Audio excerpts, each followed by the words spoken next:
se encuentran hoy? Les doy la bienvenida al programa que siempre nos mantiene conectados mientras aprendemos y nos entretenemos al mismo tiempo. Esto es El Chateo. Soy Samar Yorde y junto a nuestros especialistas invitados vamos a debatir sobre todos esos temas que ustedes quieren aprender.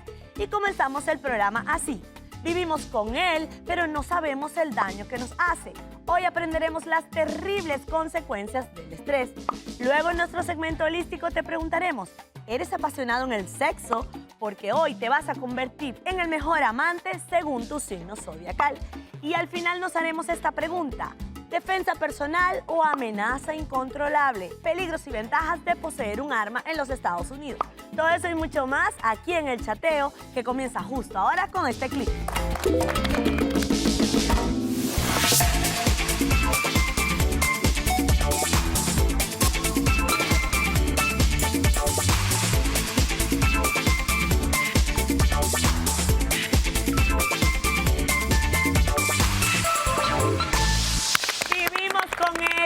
Sabemos el daño que nos hace. ¿Quién no está estresado en estos días? Vivimos en un corre-corre, en una carrera contra el tiempo. No nos da tiempo ni siquiera a respirar. Queremos hacer 1000 cosas al mismo momento y eso trae consecuencias en nuestra vida. Para hablar sobre este tema, vamos a darle la bienvenida a nuestro panel de expertos. Comenzamos por Yugle Rivas, psicocoach Kids.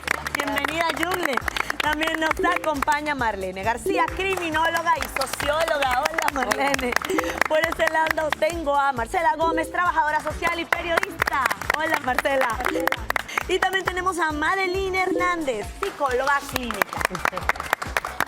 Bueno, mis amores, empezamos con este tema que estoy segura que todos los que nos están viendo han padecido de estrés en algún momento de su vida, pero vamos a definir el estrés. ¿Qué significa estrés o estar estresado? Bueno, el estrés es una respuesta del cuerpo cuando el cuerpo está en una situación de problemas, de dificultades. Es la respuesta que uno como ser humano da a esas situaciones. Hay situaciones que son positivas, hay situaciones que son negativas, así que hay diferentes tipos de estrés. Y es importante hacer esa distinción, porque no todo el estrés es malo, pero el cuerpo no está diseñado para sentir el estrés constantemente. Y en realidad es una respuesta fisiológica de autopreservación. Es como que la persona cuando se ve en un peligro tiene que responder o ataca, enfrenta la situación o trata de huir de la situación. Pero es cierto, siempre que hablamos de estrés lo asociamos a algo negativo, pero me pregunto, ¿en qué momento el estrés puede ser algo positivo? Bueno, pues hay que tener muy en cuenta que no todo el mundo funciona todo el tiempo calmado. De hecho, yo consideraría que yo soy el tipo de persona, por ejemplo, que si mi vida fuera muy relajada, yo creo que me daría más estrés, debido al hecho de que no todo el mundo está para estar tranquilo y no hacer nada o no tener ningún tipo de presión.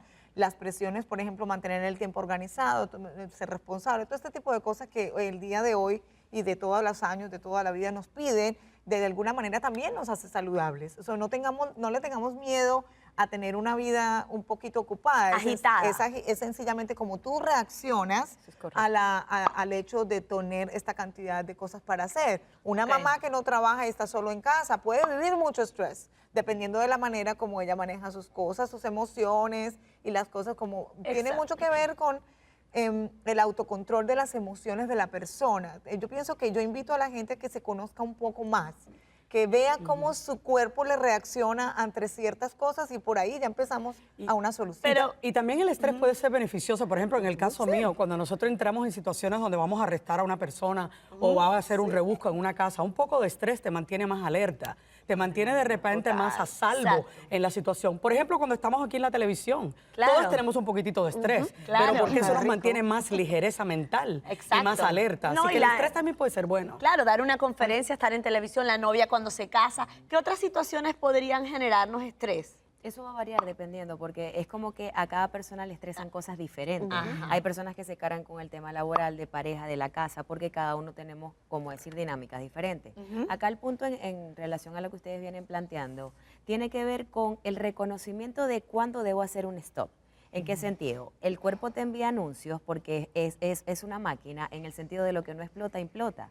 Y cuando existe, entonces el tema de sentir estrés no es que sea ni bueno ni malo, El punto es reconocerlo para saber cuándo ya me va a afectar. Claro. Porque resulta que muchas de las estadísticas de la emergencia, cuando los pacientes van de forma recurrente a ver al médico porque empiezan a sentir síntomas gástricos o probablemente neurológicos, su origen viene desde el estrés. Y los diagnósticos médicos vienen, más que un cuadro clínico, viene por un cuadro de estrés. ¿Qué pasa? El cuerpo habla y somatiza. Por eso la palabra clave aquí es entender cuándo está somatizando y cuándo tu cuerpo está planteando, reflejando esa sobrecarga que el internamente. Me encanta eso. El cuerpo habla lo que la boca calla. Se puede decir de esa Exactamente. manera Sí, también, por pero ahí. ¿cuáles son las consecuencias del estrés en nuestro cuerpo?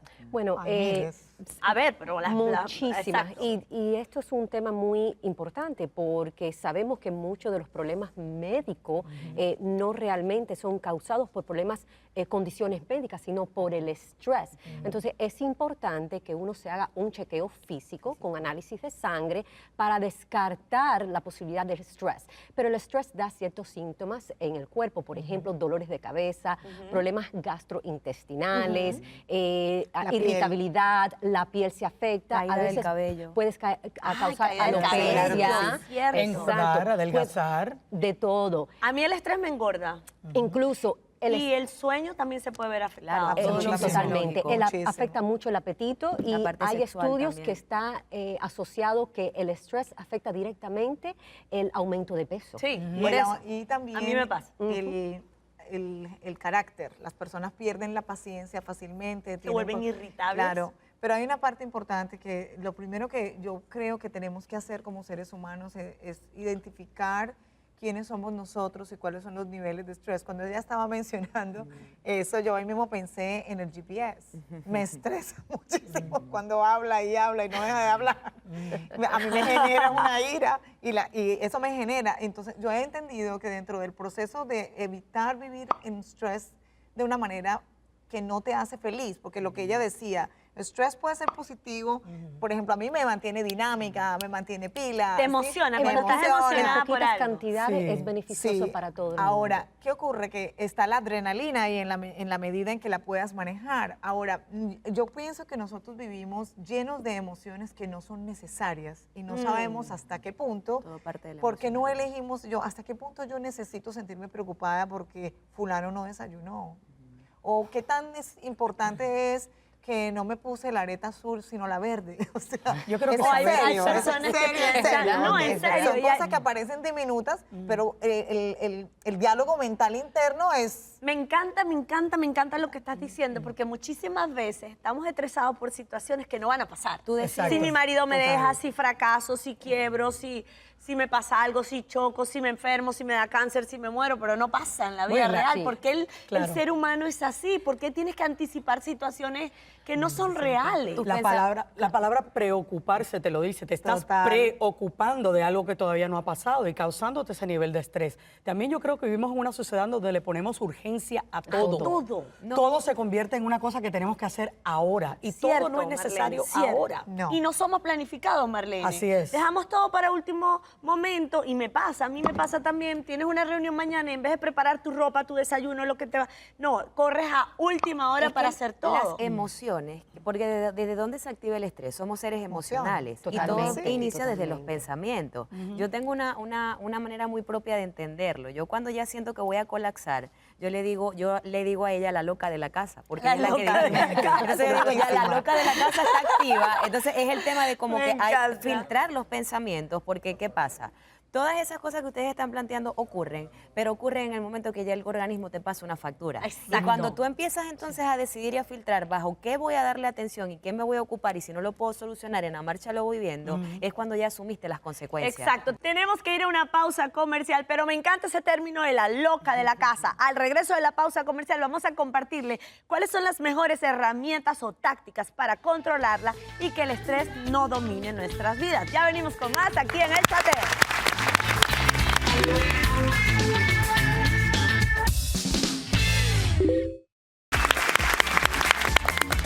Vivimos con él, pero no sabemos sabemos el daño que nos hace. Estamos conociendo las terribles consecuencias del estrés en nuestras vidas. Y antes de irnos a la pausa comercial, estábamos hablando de la loca de la casa.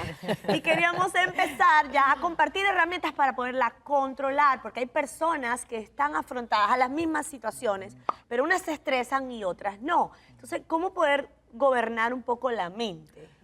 De hecho, la mente puede ser tu peor enemiga o puede ser tu mejor amiga. Todo va a depender de cómo tú no puedes manejar tus pensamientos, pero sí filtrar y decidir en dónde vas a colocar tu atención. ¿Qué pasa? La fórmula explica que pensamiento genera emoción y una emoción genera una conducta. Por ende, no hay manera de manejar las emociones si no empezamos a filtrar la calidad de nuestros pensamientos.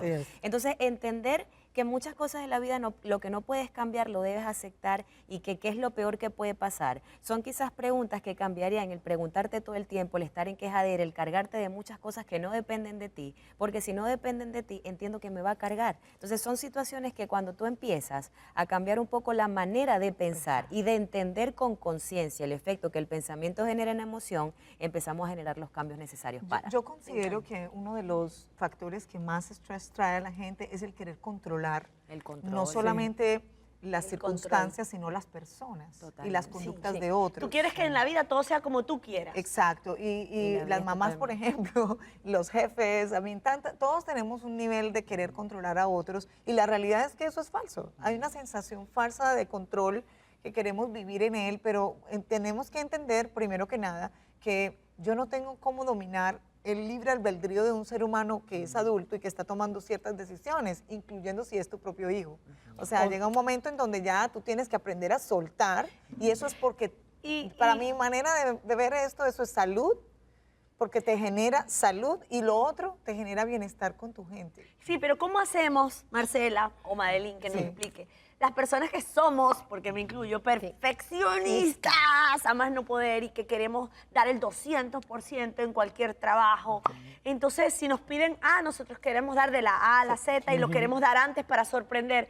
¿Cómo hacen ese tipo de personas, que me incluyo, para poder como que bajarle 2, como decimos?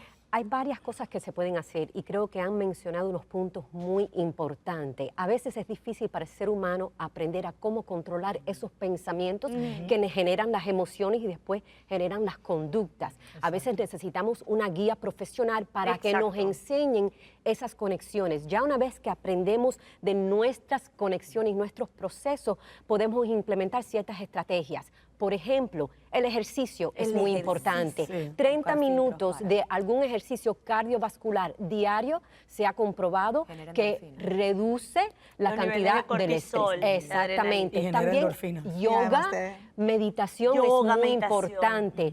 La dieta que uno lleva también es muy importante porque uno tiene que comer saludable, tiene que cuidar su cuerpo. Así que hay cosas que se pueden hacer. También evaluar los problemas y tomar una decisión. El punto más importante también es pensar qué es lo peor que puede suceder, pero a ese pensamiento no puede estar pensando en ese pensamiento diariamente porque eso también genera estrés. Tienes que buscar una solución. Si lo peor que puede suceder es esto y yo lo puedo soportar, entonces todo va a estar bien. Hay que tener los pensamientos. El cuerpo es el vehículo. Cuando tú le planteas esto a muchas personas, te dicen, pero es que mi ritmo, yo tengo muchos compromisos, soy una persona ocupada, no me puedo dar el permiso de bajar el volumen. Pero la pregunta sería, si tu cuerpo es tu vehículo y tú no lo cuidas y buscas esos espacios de desconexión necesarios para descargar, tu vehículo se va a estacionar, no te vas a poder ¿Qué es lo peor que te trasladar? puede pasar por estrés? ¿Lo peor? Lo peor que te puede pasar, mira, existe alta estadística, ataques de pánico, ataques de ansiedad. Muchos pacientes van a la consulta sintiendo adormecimiento facial, taquicardias, arritmias. Y eso dificulta tus posibilidades de trabajar. Totalmente, Te porque anula. si tú no te sientes bien y tu organismo no está funcionando como debe, tú no vas a poder rendir y alcanzar tus metas u objetivos. Entonces, hace un momento hice mención de que lamentablemente el ser humano, por ser netamente experiencial, aprende de lo que ocurre. Y muchas veces cuando tú frenas y dices, stop, debo darme mi tiempo, es cuando ya estuviste al borde de una emergencia. Claro. Y cuando ya tu cuerpo te pasó factura y entendiste que no vale la pena agotarte, porque por mucho que hagas, si tú no te sientes bien y tu organismo colapsa, tú no vas a poder ejecutar. Pero tus me metas. gusta lo que estás diciendo, porque es importante saber en qué momento hay que detenerse. ¿Cómo detectar esos signos de alarma que te digan, detente? tómate Bueno, una pausa. O sea, no necesariamente te tienes que estar ya en el emergency room. Lo importante, lo que queremos hacer, me imagino, con este programa es de verdad enseñarle a las personas cómo ser proactivos ante una situación de estrés en la vida, que tú no puedes parar, como decía ella, toda tu vida para no tener estrés. Ya sería no manejar bien. Sin embargo, hay una parte que yo quería mencionar y es una táctica que yo creo que sería muy importante tener clara, y es: ¿cuál es la situación? ¿Cuáles son las posibles soluciones? De esas posibles soluciones, ¿cuáles vas a escoger? ¿Y cuándo lo vas a hacer? Porque nosotros nos pasamos Aterrizar buscando todo.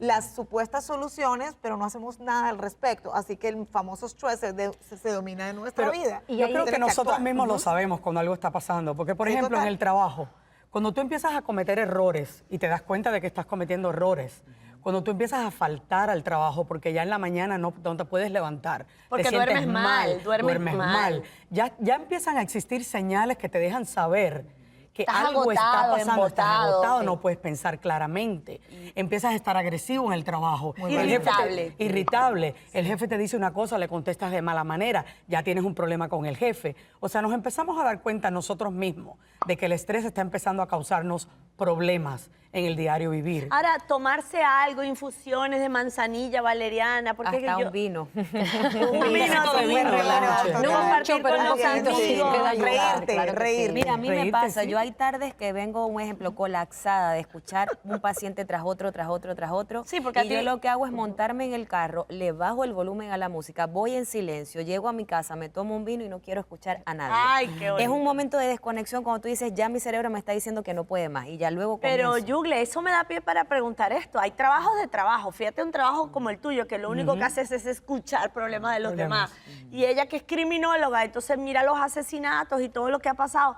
Pero de repente a un oficinista, a un contador que está sacando números, no se estresa tanto, ¿no? O sea, el trabajo puede influir en tu Depende nivel de de la estrés. persona. Depende de la Depende de la persona. persona. Porque La persona. O sea, el cajero de un banco puede estar tan Muy estresado como una estresado, criminóloga. sí, claro que Totalmente, sí. porque no solamente es el centro laboral, pero esa persona puede tener problemas en su casa, problemas con su Es pareja. que sería, el trabajo no genera el estrés, la persona genera el estrés. Total. Sí, pero Es la definitivamente persona, hay es cómo ella profesiones, responde a la hay situación. profesiones que son más estresantes que otras. Sí, Obviamente. Por lo No es- menos un no es- médico sí, sí, sí, emergenciólogo, claro, por Dios, claro. que te Pero llega un la gente- avaliado de la emergencia, tú tienes que estar Pero con la adrenalina. gente tiene su talento, por eso escogió esa carrera. Y Sí. a la misma vez tiene su talento y su capacidad para lidiar con ella. Ahora, como yo soy de creer que nosotros tenemos podemos llegar al nivel de dominar mucho nuestras emociones y nuestra mente para poder lograr manejar estos trabajos de estrés que nosotras escogimos tener. Exacto, y algo ¿Sí? que una vez le pregunté a Marlene, ¿cómo haces para desconectarte de la terrible realidad en la que vives todo el tiempo? Entonces hay que aprender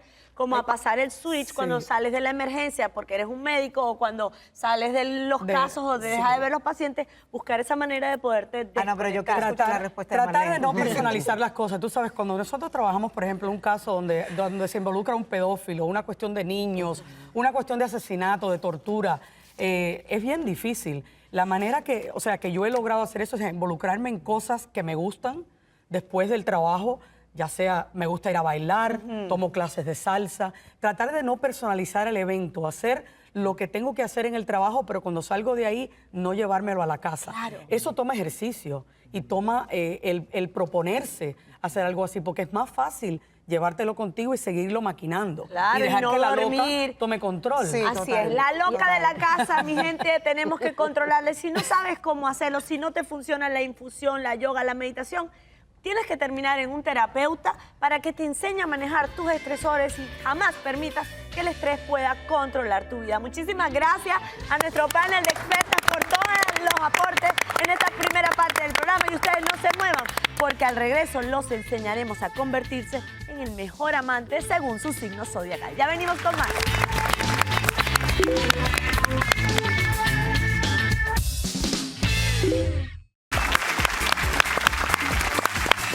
Y seguimos conectadísimos aquí en el chateo, aprendiendo sobre tantos temas interesantes como, por ejemplo, cómo convertirse en un amante perfecto y poderoso según nuestro signo zodiacal.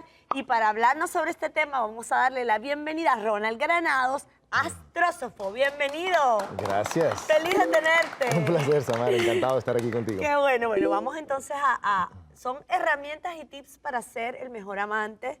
Y vamos a empezar por los signos de aire.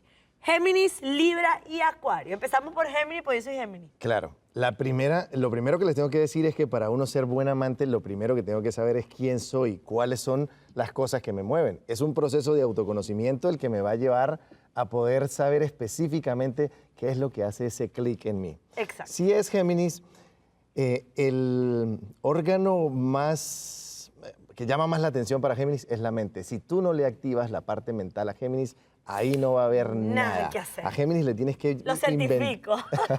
Le tienes que inventar, llenar de ideas, ponerla a imaginarse cosas, y una vez que activas la mente de Géminis, ya entonces vas a accesar a esos puntos importantes.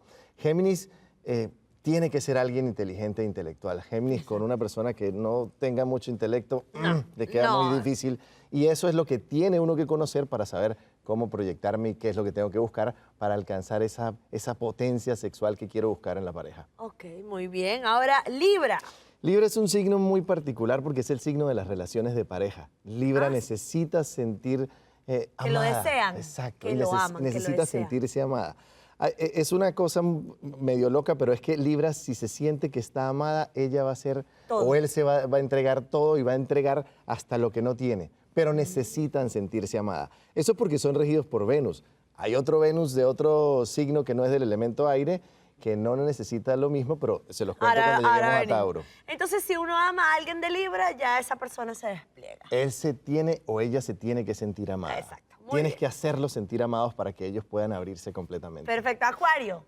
Acuario es el signo de la libertad total. No tiene tabúes, no tiene, se vale lo que sea. Con Acuario hay que experimentar, hacer cosas nuevas, diferentes, salirse de la rutina, en el avión, en el ascensor o donde sea, pero a Acuario no le gusta Para lo ponerle convencional. emoción al tema. Vamos ahora con los signos de agua.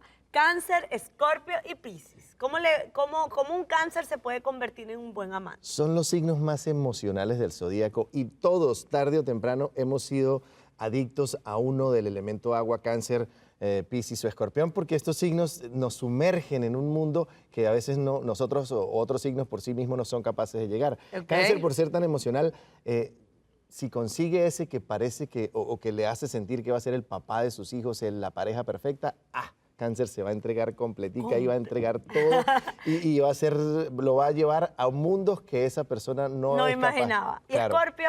Ese es el signo del sexo. Pasión. Escorpión es sexcorpión y Escorpión tienen una particularidad. Tienen que buscar muy bien o tienen que dejarse llevar por su intuición en cuestiones de pareja, porque Escorpión es el signo que tiene la capacidad de satisfacer a cualquiera. No cualquiera satisface a un escorpión. Exacto. ¿Y Piscis? Piscis no tiene tampoco tabúes, y Piscis, mientras él consiga a alguien que lo necesite, la frase de Piscis es necesito que me necesiten. Como Libra, parecido a Libra, que le Parecido, gusta ser deseado. Pero él necesita que ser útil con la pareja. Y Piscis tampoco tiene tabúes. Piscis, como es un signo, a veces tienen unas ideas de sacrificio, se quedan pegadas en unas relaciones de sacrificio. Pero son buenos amantes. Muy buenos amantes. Muy bien. Creo que los mejores amantes son los del elemento agua. Vamos con los signos de tierra. Tauro, Virgo y Capricornio. Claro, van a haber algunos del signo de agua que van a decir, yo no soy tan amante como él dice, o los de tierra que van a decir, yo puedo ser mejor amante. Pero es que los de tierra son cuadrados, estructurados. Si es Tauro, a Tauro lo rige Venus, que es la misma Venus que rige a Libra, pero a Tauro tienes que mostrarle la estabilidad económica, la estabilidad material, porque si no, nada. Con Tauro tienen que darle mucha estabilidad. Para conquistar y para tener un buen sexo con una Tauro o con un Tauro, tienes que darle estabilidad. Hacerlo sentir Y seguros. al Virgo, que es tan perfeccionista. Virgo. A ver, tú eres Virgo. Yo soy Virgo. Virgo tiene que estar muy limpios. A Virgo le encanta un jacuzzi, el agua, o sea, no pueden haber malos olores con una pareja, con alguien Virgo, porque si no, no funciona. Todo se cae. Todo se cae. Capricornio. Capricornio es más calculado. Si esto me va a servir, si esto es la que... Más frío. Más frío, Sí, más calculador, más... A veces les cuesta un poco más sumergirse en ese mundo pasional, Pero eso, como digo, va a depender de la carta astral. Las cartas son muy específicas. Por van- elemento, él puede ser uno de los que sean un poco más fríos, Ok. pero hay excepciones. Ok. Hay una luna negra Vamos. en Capricornio. Vamos con los signos de fuego. Leo, Aries y Sagitario. Le llaman los más fogosos del zodíaco. Un hombre ¿Son fuego. los más fogosos del zodíaco? Los que tienen la mayor energía sexual son los de agua. Ok. Pero- Parece mentira, pero... Pero, porque el agua es las emociones y el sexo es emoción, te sumerge. Fuego es más impulsivo, es más agresivo. A Aries le encanta pues todo eso que tenga que ver con como el cuarto rojo, de amarrarse, de hacer cosas. Eso le encanta a Aries y explorar ese tipo de cosas con un poco de dolor. Eso le va buenísimo encanta. a Aries. Ok, ¿y Leo? A Leo tiene que ser grandioso, pues es el rey, es el... Y hay que hacerlo sentir como... Él se va a encargar o ella se va a encargar de ser la mejor amante o el mejor amante para que al final eso no se te olvide más nunca y tú termines diciendo, como les gusta a ellos, Eres el mejor. Y el último signo, Sagitario. a Sagitario también tiene un toque como de Acuario. Sagitario en una carpa, amaneciendo, así en una montaña, eso le va a encantar. Le gusta la aventura. Para el hombre Sagitario. Para la mujer Sagitario, pues en un viaje, en un hotel espectacular, en la Riviera Maya o qué sé yo, algo así, que tampoco sea rutina, pero que sea en hoteles, que sea en viajes, que sea en lugares diferentes y sobre todo en una carpa, amaneciendo en un lugar así paradisíaco, con el Roraima enfrente. Eso es espectacular para un Sagitario. Bueno, muchísimas gracias por todos los consejos para ser placer. buenos amantes según nuestro signo zodiacal. Y ustedes en casa no se muevan porque ya venimos con mucho más de El Chateo.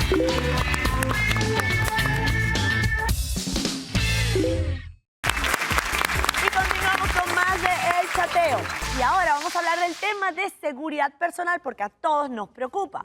Muchos optan por confiar en los cuerpos de seguridad del Estado, otros deciden encomendarse a Dios y otros terminan comprando un arma. Por eso vamos a analizar los peligros y ventajas de poseer un arma en los Estados Unidos. Y para hablar sobre este tema se incorpora a nuestro panel Lisette Sierra, abogada de inmigración. Bienvenida.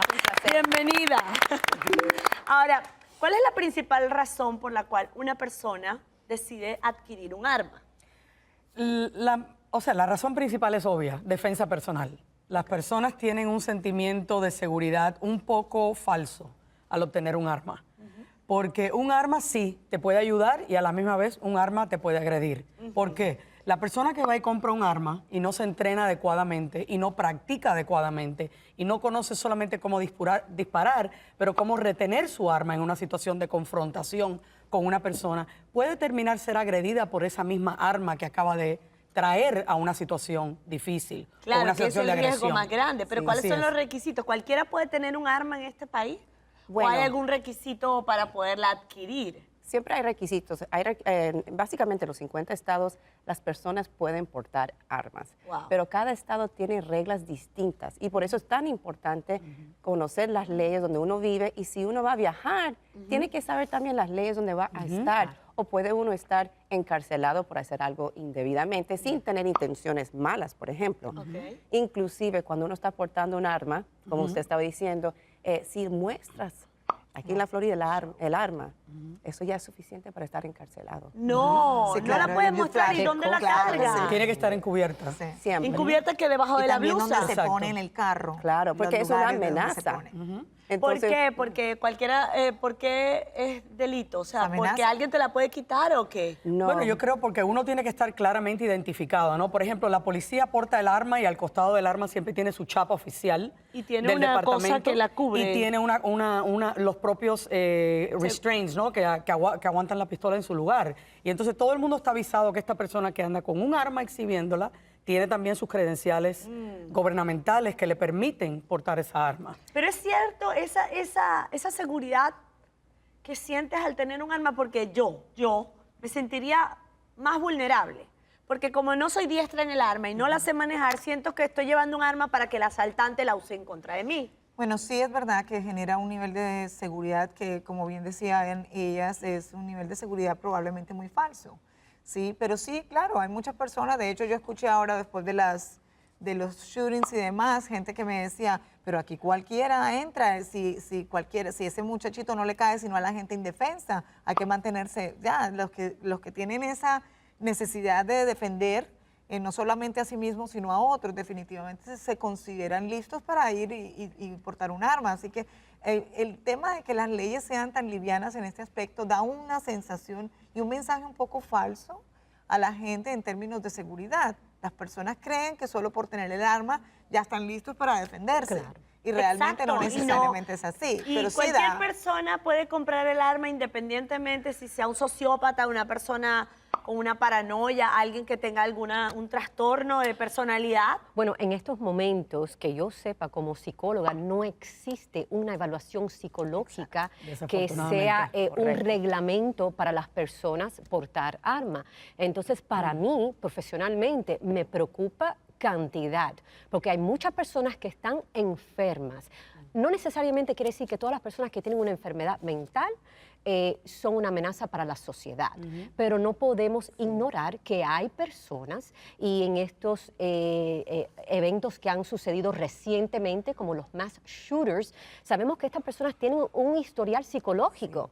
Entonces, yo creo que hay que cambiar las leyes y hay que por lo menos implementar algún reglamento. Filtrar. Incluso hay psicólogos ya forensicos que han diseñado una evaluación bien elaborada para poder hacer preguntas claves Pero y es que- detectar. pero es que, mira, si tenemos una prueba para la licencia de conducir y tenemos que pasar un examen teórico y práctico, ¿por qué en la parte de las armas, que es mucho más peligroso que conducir, estamos en el país con mayor armas del planeta? Así es. Y 2/3 de los crímenes son por armas. Entonces, ¿de qué depende que alguien tome la decisión De la poder- política. Es la historia nuestra, de nuestro país, de lo que es portar armas. En la segunda enmienda, básicamente dice que nosotros tenemos el derecho de portar y ser dueños de armas. Entonces, es algo tan importante en nuestra historia, cómo nosotros nos liberamos, inclusive la independencia de nosotros, es parte de nuestra historia. Es muy difícil cambiar eso. Entonces, los legisladores, básicamente, para curarse, yo creo, de salud, digamos, en vez de tener el examen médico, psicológico, dicen, en muchos de nuestros estados tienen que ser personas de buena conducta moral. Pero ¿cómo se comprueba ¿qué es eso? eso? No, y dame la Claro, definición. totalmente. Vamos a definición. no mataste ¿qué a es? alguien, entonces tienes buena conducta moral, vamos a darte un arma. Y ¿Cómo se comprueba? el único chequeo que se le hace a una persona cuando va a adquirir un arma es un chequeo de su historial criminal. El historial psicológico y de drogas, por ejemplo, que para mí serían sumamente importantes, son dos cosas que están protegidas por HIPAA. Totalmente. Que es Y una no- ley de y privacidad. no se van a hablemos dar de al una- aire es- por o la persona mantener lo que es confidencial para ese individuo como sus problemas médicos, ¿no? ¿Tú crees que Claro, portar armas en un país donde hay tantas armas, eso incide en que haya menos crímenes o más crímenes? Yo la verdad que pienso que lleva a tener más crímenes. Y la realidad es que, mira, la restricción de armas, yo sé que es una cosa que ha sido muy debatada últimamente, pero la única persona a la cual la restricción de armas le va a impactar es a la persona que la va a comprar legalmente. A la persona que la va a comprar ilegalmente la va a encontrar en la calle. Siempre y cuando tú tengas el dinero, la vas a encontrar en la calle. Exacto, pero tú dijiste algo antes de comenzar el segmento que me llamó la atención. Cuando tú llevas un arma a un lugar donde hay un conflicto, tú estás introduciendo Así es. un arma que te la pueden quitar si no eres diestro, si no la cuidas, porque lo Así más es. importante es cuidar tu arma, y la pueden utilizar para terminar en un crimen. Entonces, de una manera indirecta, estás colaborando Así es. con un crimen. Pues usted sabe que ella ha tenido mucho entrenamiento con portar armas, pero cuando una persona toma los cursos suficientes para obtener la licencia, no es lo mismo de lo que No, no ella es lo pasa. Entonces, cuando uno está en una situación así, y corrígeme si estoy mal, uno no sabe cómo va a reaccionar, si Sí, lo va a eso poder es correcto. utilizar, Además de cómo que se lo Si entrenaron tú no a te hacer. conoces a ti mismo y tu trabajo no es ser policía, usualmente, seguramente tú en tu mente tú te sientes diestro, pero la realidad es otra cuando te No tienes el confrontas a una entrenamiento. circunstancia de ese nivel. mira, yo- Además de que casi la gente que porta armas casi que busca cómo usarla inconscientemente. Es un switch interno que hay personas que quieren vivir la situación. No es todo el mundo, pero lo he visto en personajes que dicen, no, pero es que si tal cosa, yo tengo un arma en el Ahora, carro. si O- tú te sientes amenazado por cualquier cosa, tú tienes derecho en este país a matar a alguien. Bueno, mira, existe la ¿O ley, no? sí, cómo no. Existe la ley Stand Your Ground, que quiere decir yo mantengo mi territorio, mi lugar.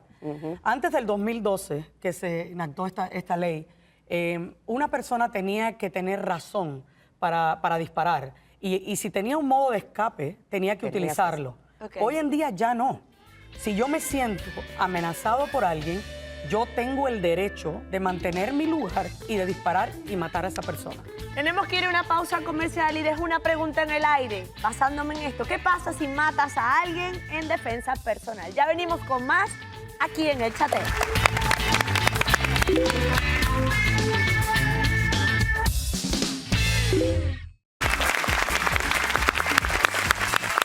Defensa personal o amenaza incontrolable. Estamos analizando los peligros y ventajas de poseer un arma en los Estados Unidos. Y antes de irnos a la pausa comercial, dejamos una pregunta en el aire. ¿Qué pasa cuando en defensa propia matas a alguien con tu arma? Bueno, uno puede ser liberado de homicidio fácilmente si realmente la persona vino hacia tu casa, tu carro, donde usted trabaja, y usted razonablemente sientes un miedo, un peligro de que te van a lastimar de una forma muy severa.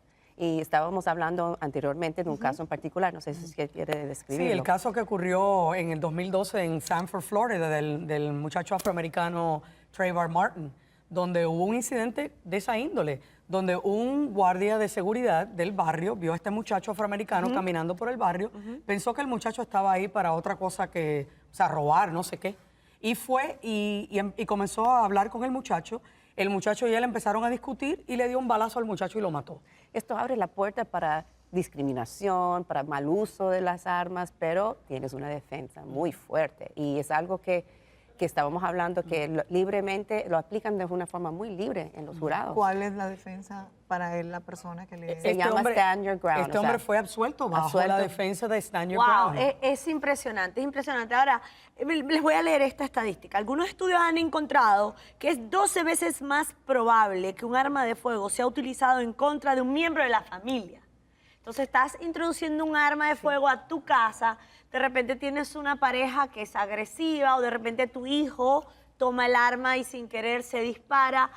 ¿Cómo manejar estos casos? ¿Qué consejos le podemos dar a las personas que tengan un arma dentro de su casa? Yo creo que es muy importante uno cuando aporte su arma, que reciba algún tipo de entrenamiento, que se eduque de cómo mantener un arma, en un lugar seguro cuando uno tiene niños. Y también es muy importante y es el problema de la violencia doméstica, que esto es una situación bien peligrosa. Yo creo que todos podemos estar de acuerdo con eso. Y cuando las personas están en conflicto, yo creo que tener un arma en el hogar, para mí eso es algo que es tan preocupante, porque sabemos yo no que me quedaría. ¿Tú te quedarías, Marcela, en un hogar donde, o sea, realmente si tu marido te está agrediendo y tiene un arma? ¿Tú te quedas? No. Sí, primero que nada, yo considero que el hecho de traer un arma a la casa es algo que tiene que ser conversado entre la pareja, si es que vamos a hablar de pareja y de familia. Y si estamos de acuerdo y si no estamos, primero que nada, si es que es un consenso familiar de que vamos a tener un arma en casa, yo primero analizaría hasta qué punto nuestros temperamentos pueden manejar eso. Muy importante. En los momentos en donde hasta un psicólogo yo iría como familia para determinar que nos hagan hasta un examen, honestamente, porque es tan grave el que mi esposo o yo misma me molesto y en un momento dado tomo una acción que me puedo arrepentir el resto de mis días y puedo dañar a mi familia solo por la famosa necesidad de sentirme segura, y lo que estoy haciendo es arruinando mi propia casa. Y a la misma vez aprender cómo tener un arma en casa de una forma segura. O sea, Totalmente. Si hay niños, el separar las balas de la pistola, el tener la seguridad apropiada puesta con una cadena y un candado dentro del cañón del arma, para guardar el arma en un lugar donde los niños no sepan que está, pero lo más importante es separar las balas de la pistola, para si algún niño por curiosidad agarra el arma no sea algo que puedan utilizar para lastimarse. Es muy frecuente que las mujeres y los niños tengan accidentes por mal uso de las armas, Sí ¿cierto? lo es, desafortunadamente lo es. Ahora, una persona que tiene un arma en su casa, entonces la tiene de repente guardada en la caja fuerte. Se supone que el arma tiene que estar de fácil acceso y rápido uso, porque si no, si alguien entra a tu casa, que es uno de los delitos más frecuentes, entre los 5 más frecuentes está el asalto en tu casa, mientras abres la caja fuerte, te sacas el arma, cargas las balas y vas, ya el hombre hizo lo que quiso. Entonces, ¿realmente vale la pena tener un arma dentro de tu casa? Es una cuestión de balance. Yo creo que para mí, personalmente, si yo tengo un niño pequeño en mi casa, para mí la seguridad de mi hijo es mucho más importante que el poder utilizar esa arma para defensa. Tienes que tomar la decisión. Si la introduces a tu casa, tienes que ponerla de la manera que hablamos. Y si no, no la traigas a casa. Exacto, porque también estás tomando de que el precio que vas a pagar es más elevado que lo mismo que quieres defender. Exacto. Además, hay un punto importante. Por ejemplo, no les quiero hacer esta pregunta, pero lo que yo tengo entendido es que cuando una persona porta armas en la calle, tampoco lo puede tener ahí, por ejemplo, en la guantera del carro. Tiene que haber una manera cuando la persona porta en el carro. Tienes que tener 3 pasos. Exacto. La guantera, el holster y sacarla. Exacto. Así que también ahí hay un procedimiento para accesarla para poder disparar a alguien. Y es tan importante, yo creo que los televidentes entiendan que el ir a comprar un arma, el acto de ir a comprar un arma solamente no es necesario. Es necesario entrenar, es necesario ir con frecuencia a utilizar esa arma. Familiarizarte con el arma. Familiarizarse. Las balas tienen fechas de vencimiento. Hay muchas personas que compran un arma y la dejan ahí con las mismas balas y el día que la van a utilizar, no la le bala funciona. no funciona. Ahora, ¿quiénes compran más balas? ¿Las mujeres, los adolescentes, los hombres? Más balas, no más armas. Bueno, las estadísticas dicen que obviamente los hombres. Los hombres. Sí, los los hombres. adultos Y los hombres. adolescentes, ¿cómo unos padres pueden permitir que sus hijos... Estábamos hablando de un Nuestra caso del cultura. chico de 16 años que compra, tiene varias armas en su casa. Bueno, es que legalmente pueden portar armas que son para el uso de Para cacería. cazar. Hasta De cazar. La edad cuestión de con 16 esto años. es, Exacto. la cuestión con esto es que la estabilidad emocional y el complejo de hero o de Superman, que no te va a pasar nada porque tienes un arma, para un adolescente es mucho más significativo el creer que porque tienes un arma ya los niños no me van a bullear o ya... Sí, pero son armas, son mensajes, son rifles, son armas grandes, no es son un arma... mensajes negativos y mensajes dobles, porque en realidad fueron hechas con el objetivo de la cacería, del deporte de la cacería, y las leyes fueron hechas de esa manera. Pero el ser humano le da la vuelta a lo Sí. que le den. Pero eso no Estoy de los ampara a los padres de responsabilidad. Sí, así es. Porque si se fallece otro niño que no es de tu casa, o el niño lo lleva al colegio, hay muchos pleitos vigentes ahora contra los padres de Los los padres son niños. Eso era una pregunta que yo responsables, tenía claro, también. que Claro que sí. civilmente. De verdad que es una Sí, porque- responsabilidad muy, Muy pero muy grande. grande. Y Claro, más para los o sea, padres, yo porque no- sabemos, como estabas mencionando, el pensamiento mágico del adolescente, que nada le va a pasar y que ellos lo pueden hacer todo. Así es. Para mí, un adolescente no tiene ningún motivo para Para tener portar un un arma. arma. Es una etapa muy volátil y es una etapa peligrosa en esta situación. Y lo que yo Exacto, y los considero padres es- están siendo cómplices ¿Hasta de... qué punto un padre está siendo responsable cuando está poniendo un arma en un hijo adolescente y no le está dando el suficiente entrenamiento, la suficiente vigilancia, etcétera? ¿Qué tenemos que estar haciendo nosotros como padres armando a nuestros hijos? Si un adolescente molesto te puede hasta sacar el arma a ti mismo. Entonces, para concluir, ¿es defensa personal o es una amenaza incontrolable tener un arma? Yo creo que depende de la Sí, persona. claro. Porque sí puede ser un arma de defensa, pero puede ser una cosa horrenda para una persona que no sabe manejar su ira y que no sabe cómo manejar un arma. Así es. Bueno, muchísimas gracias a nuestro panel de expertos por todo lo que aprendimos hoy. Y ustedes en casa síganos siempre día a día en su programa favorito, El Chateo. Venimos con más en una próxima oportunidad. ¡Chao!